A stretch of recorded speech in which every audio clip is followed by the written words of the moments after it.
माननीय राजस्व एवं भूमि सुधार मंत्री श्री संजय सरावगी जी, माननीय विधायक मुरारी मोहन झा जी, माननीय विधायक डॉक्टर विनय कुमार चौधरी जी, पूर्व केंद्रीय मंत्री मोहम्मद अली अशरफ फातमी जी, पूर्व विधायक डॉक्टर फराज फातमी जी, बिहार नर्सिंग रजिस्ट्रेशन काउंसिल की कुल सचिव श्रीमती वीना कुमारी जी, दरभंगा मेडिकल कॉलेज और अस्पताल की अधीक्षक डॉक्टर शीला साहू जी, दरभंगा मेडिकल कॉलेज की प्राचार्य डॉक्टर अलका झा जी, ख्वाजा गरीब नवाज ग्रुप ऑफ कॉलेजेस के निदेशक डॉक्टर तकवीम अख्तर जी, उपाधि प्राप्त करने आए जिनको आज उपाधि दी जा रही है वो सभी विद्यार्थी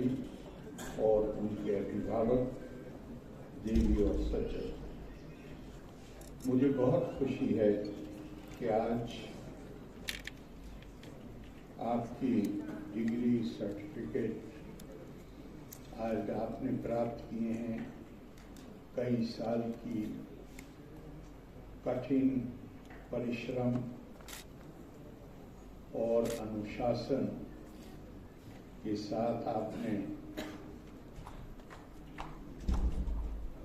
जो कोर्स आपका था उसको पूरा किया है।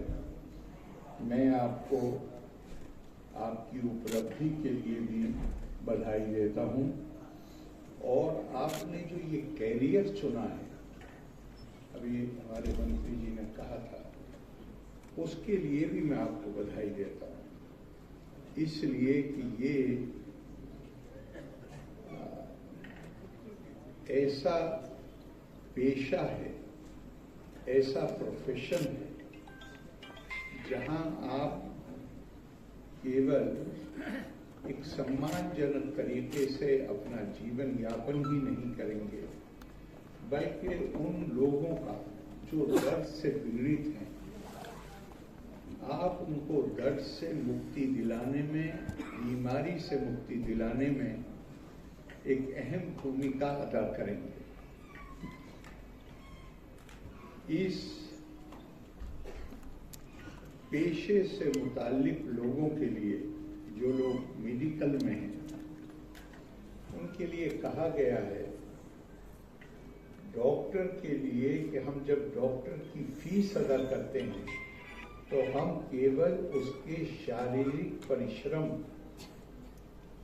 के लिए उसको फीस देते हैं, लेकिन उसका जो करुणा भाव है, उसका हमारे प्रति जो उसकी अनुकंपा है, उसकी कीमत हम कभी भी अदा नहीं कर सकते। हम हमेशा अपने चिकित्सकों के और जो बीमारी की हालत में हमारी देखभाल करते हैं, हम हमेशा मरते दम तक उनके ऋणी रहते हैं, उनके कर्जदार रहते हैं। आपने ऐसा प्रोफेशन चुना है, आप बधाई के पात्र हैं। आपकी संस्था में देख रहा था कि ये ख्वाजा गरीब नवाज ग्रुप ऑफ कॉलेजेस, आपने ख्वाजा गरीब नवाज का नाम चुना है इस ग्रुप के लिए। तो जब हम ऐसे नामों का चयन करते हैं अपनी पहचान के लिए जो हमें प्रेरणा दे सके, मुझे पूरा विश्वास है कि आपने सोच समझकर ही ये नाम चुना होगा। उन्होंने मुझे, अभी मैं रास्ते में आ रहा था तो मुझे याद आया कि वो बहुत बड़े सूफी थे और उन्होंने जो उनके मानने वाले थे, श्रद्धालु थे, उनके बीच में एक दफा कहा कि अगर तुम, हमारा है ना, हमारी सबकी कल्पना है, कोई भी परंपरा हो कि अच्छे सत्कर्म करिए तो उसके लिए स्वर्ग है, और दुष्कर्म करिए तो उसके लिए नरक है। तो उन्होंने कहा कि अगर तुम अपने आप को जो हिसाब किताब के अजाब से बचाना चाहते हो, नरक से बचाना चाहते हो, तो उन्होंने कहा कि फिर वो इबादत करो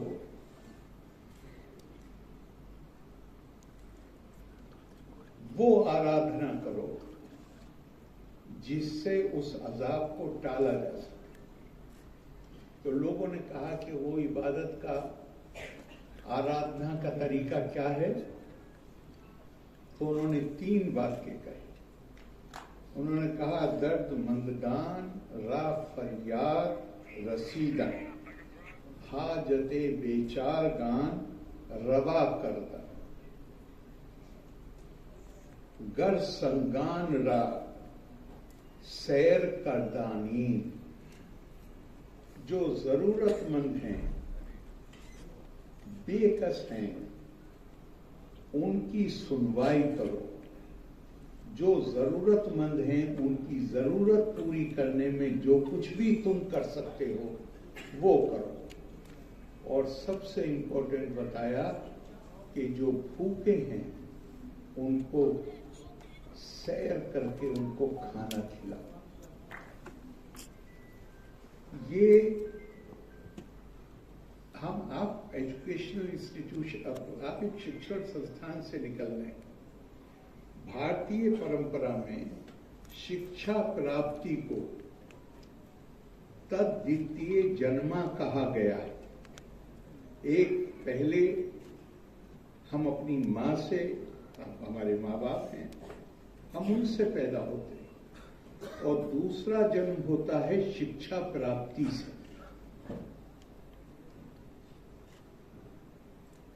और उसे दूसरा जन्म क्यों कहा है? दूसरा जन्म इसलिए हुआ है कि इंसान के अंदर स्वाभाविक तौर पर अपने माता पिता के लिए, अपने परिवार के लिए, फिर जब आप कुछ बड़े होते हैं तो अपने जिस समूह में भी आप पैदा होते हैं उसके लिए आपके दिल में प्यार होता है, उसके लिए वफादारी होती है, उसके प्रति आस्था होती है। लेकिन शिक्षा, भारतीय कल्पना, दुनिया में शिक्षा को सशक्तिकरण का माध्यम माना गया है। आप शिक्षा प्राप्त करके ही डॉक्टर बन सकते हैं, आप शिक्षा प्राप्त करके ही वो क्वालिफिकेशन हासिल कर सकते हैं कि जहां आप मरीजों के उपचार में अपना योगदान दे सकें। ये सशक्तिकरण। लेकिन भारतीय कल्पना केवल सशक्तिकरण ही नहीं, वो तो है ही, लेकिन उसके अलावा उसके साथ एक जुड़ी हुई कल्पना है कि वो आपको बंधनों से मुक्त करती। सा विद्या या विमुक्तये, वो बंधन क्या है? वो बंधन है जहां मेरी करुणा, मेरी अनुकंपा, मेरा प्यार, मेरा स्नेह, मेरी वफादारी छोटे छोटे दायरे के अंदर सीमित। विद्या का मतलब यह है, ज्ञान अर्जन का मतलब यह है कि मेरी वो करुणा का भाव और प्यार का भाव और वफादारी का भाव जो पहले मेरे परिवार के लिए या जिस समूह में मैं पैदा हुआ हूं उसके लिए है। भारतीय कल्पना शिक्षा की यह है कि उसका विस्तार होता चला जाए और वो हर किसी को, जहां हम अपने व्यक्तित्व के विस्तार के रूप में देखने लगे। मैंने अभी आपको ख्वाजा गरीब नवाज का एक कोट बताया था। अब इसको सुनिएगा कि कितनी समानता है। और ये उन्होंने जो कहा था ख्वाजा गरीब नवाज ने, उससे भी कई हजार साल पहले कहा गया। अथ माम सर्वेषु भूतेषु भूतात्मानं कीर्तालायन अर्चाए दान मानाभ्यम मैत्री अभिमेन चतुरे। अगर आप नेट पे जाएंगे तो ये आपको कपिल देव आहुति संवाद के रूप में पूरा संवाद मिलेगा। और इसके पीछे की कहानी ये है कि कपिल मुनि जो सांख्य दर्शन के सबसे जिन्हें गुरु माना गया है, उन्हें जब आत्मज्ञान की प्राप्ति हुई तो ज्ञान की प्राप्ति का एक लक्षण क्या है कि आपके अंदर एक भूख जागती है अपने ज्ञान को दूसरों से साझा करने की। कोई आसपास नहीं था, मां बैठी हुई थी थोड़ी दूर, उनको बुला के, मां का नाम देवाहुति था, उनको बुला के सामने बिठा लिया और उसके बाद उन्होंने उसको अपने ज्ञान को उनके साथ साझा किया, जो आज हमें उपलब्ध है संवाद के रूप। और उसमें उन्होंने क्या कहा, अभी देखिए कैसे विस्तार होता है, या विस्तार का लक्ष्य, विस्तार का अर्थ क्या है। अथ माम सर्वेषु भूतेषु भूतात्मानं कीर्तनाय, हर जीवधारी जो है ये मान लो कि उसका शरीर मेरा मंदिर है, मैं उसके अंदर निवास करता हूं। अर्चाए दान मानाभ्यम, अगर तुम उसकी जो जरूरतें हैं, बुनियादी जरूरतें, आवश्यकताएं, उसको पूरा करने में जो तुम कर सकते हो, इसमें बीमार की बीमारी भी, तुम जो संभव है जो कर सकते हो वो करो। और कैसे करो कि जहां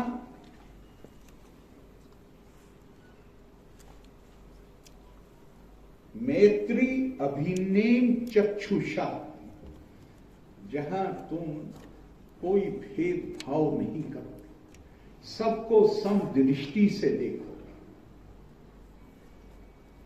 हमारी ये भारत की सांस्कृतिक विरासत है। स्वामी विवेकानंद लगातार कहते रहे जीवन भर, भारत के पास एक संदेश है दुनिया को देने के लिए। दुनिया में तनाव आप देखते हैं, जंगें हो रही हैं, उससे मुक्ति ही नहीं मिल रही,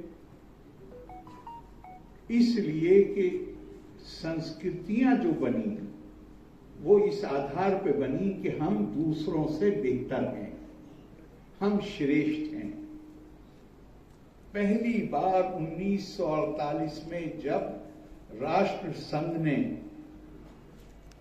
जो UN declaration of human rights, मानव अधिकार का जो चार्टर है, जब वो स्वीकार किया, तब पहली बार दुनिया में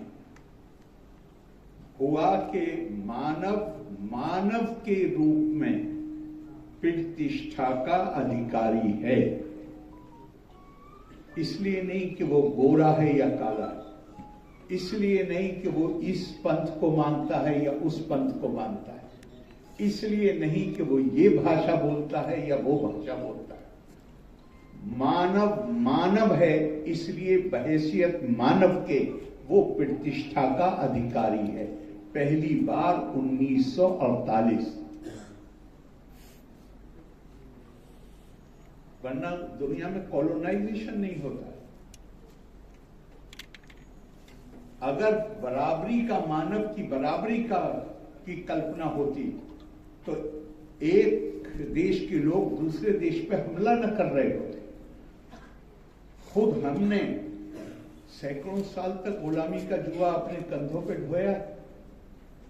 एक भारत की संस्कृति ऐसी है जिसने ये कहा कि वही परमात्मा जो मेरे अंदर आत्मा के रूप में विराजमान है, वही परमात्मा तुम्हारे अंदर आत्मा के रूप में विराजमान है। अगर मैं आपके अंदर परमात्मा को देख रहा हूं तो ये कैसे संभव है कि मैं आपके पैर पे पैर रखने की कोशिश कर सकता हूं? संभव ही नहीं।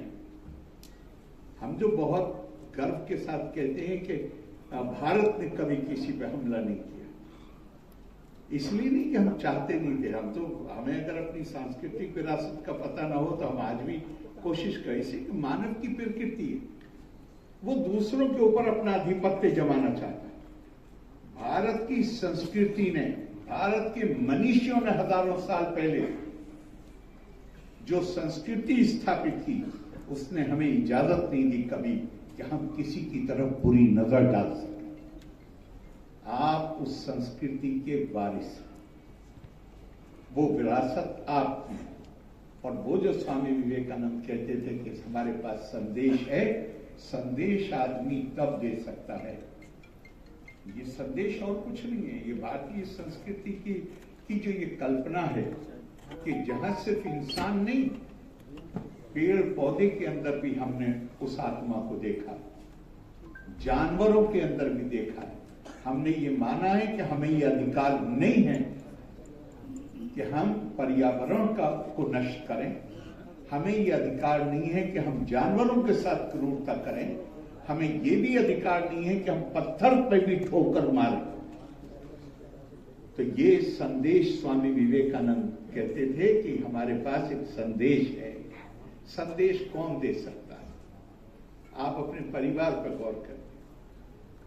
अगर पिता ये कहे बच्चों से कि सिगरेट पीना बुरा है और बच्चे उसको खुद सिगरेट पीते हुए देखें, तो क्या वो मान लेंगे उसकी बात? नहीं। संदेश वो आदमी, वो लोग दे सकते हैं जो उस सिद्धांत पर के अनुसार उनका आचरण। और किसी ने एक बार डॉक्टर राधाकृष्णन को खत लिख के, किसी बड़े विद्वान, हमारे पहले राष्ट्रपति थे, हमारे पहले फर्स्ट टाइम नहीं, पहले तो राजेंद्र प्रसाद जी थे, लेकिन कुछ समय पहले हमारे, उनके बाद राष्ट्रपति थे डॉक्टर राधाकृष्णन जी। सारे जीवन उन्होंने अध्यापन का कार्य किया और दर्शन के, भारतीय दर्शन के और दूसरे दर्शन शास्त्र जो हैं उनके भी वो विशेषज्ञ थे। उनसे खत लिख के पूछा, डॉक्टर साहब मुझे एक कॉन्वोकेशन, क्या दीक्षांत, मुझे एक दीक्षांत भाषण देने के लिए जाना है। मैं आपसे मशवरा चाहता हूं कि मैं नौजवानों को क्या संदेश दूं। तो डॉक्टर साहब ने बहुत ही खूबसूरत पत्र लिखा है उनको जवाब। डॉक्टर साहब ने कहा है कि मैं आपको जो बताने जा रहा हूं, इससे सुंदर दीक्षांत भाषण मैंने अपने जीवन में नहीं पाया। और ये दीक्षांत भाषण है, सत्यम वद धर्मम चर। कौरव और पांडव राजकुमारों की जब शिक्षा शुरू हुई तो गुरु द्रोणाचार्य ने पहले दिन जो उन्हें पाठ पढ़ाया वो था सत्यम वद धर्मम चर। सच बोलो और धर्म के अनुसार आचरण करो। गलत फहमी में मत आना। धर्म वो नहीं है जो आज हमने उसका अर्थ स्वीकार कर लिया। हमने तो रिलीजन के अनुवाद के तौर पर स्वीकार कर लिया। धर्म है, धर्म को समझने के लिए मैं आपको बात को बता, धर्म हमारी कल्पना क्या है, जो इंसान को का जो सभ्य व्यवहार है, सुसंस्कृत व्यवहार है, जिसमें वो स्वार्थ को पीछे करके परमार्थ को आगे कर सके, उसको धर्म कहा गया है भारतीय कल्पना।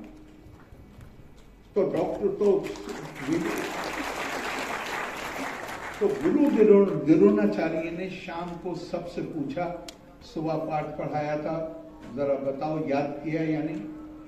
सबने, एक लाइन का मामला था, सबने सुना दिया। लेकिन जब धर्मराज युधिष्ठिर से पूछा तो उन्होंने कहा मुझे याद नहीं।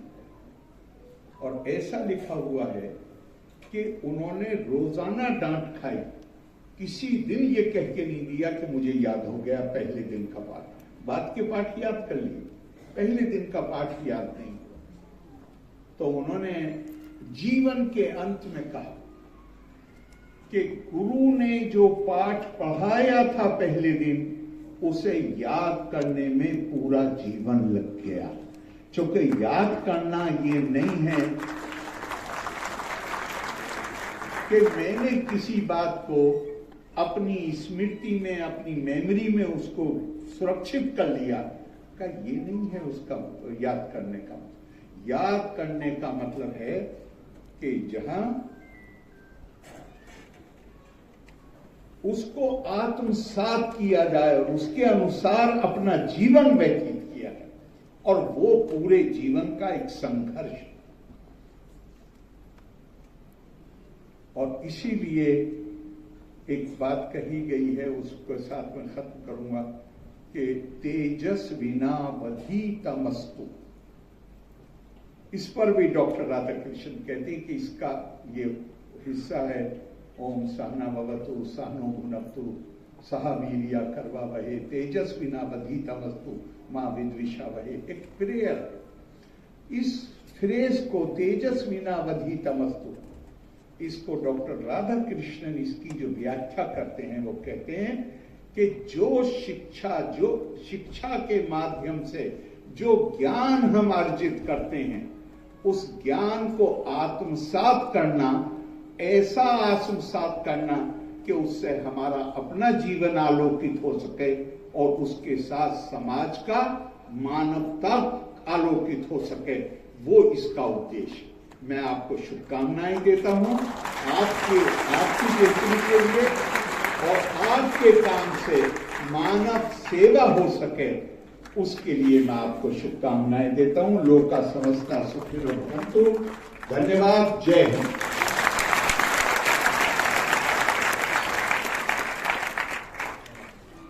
कोटिशः आभार माननीय राज्यपाल बिहार।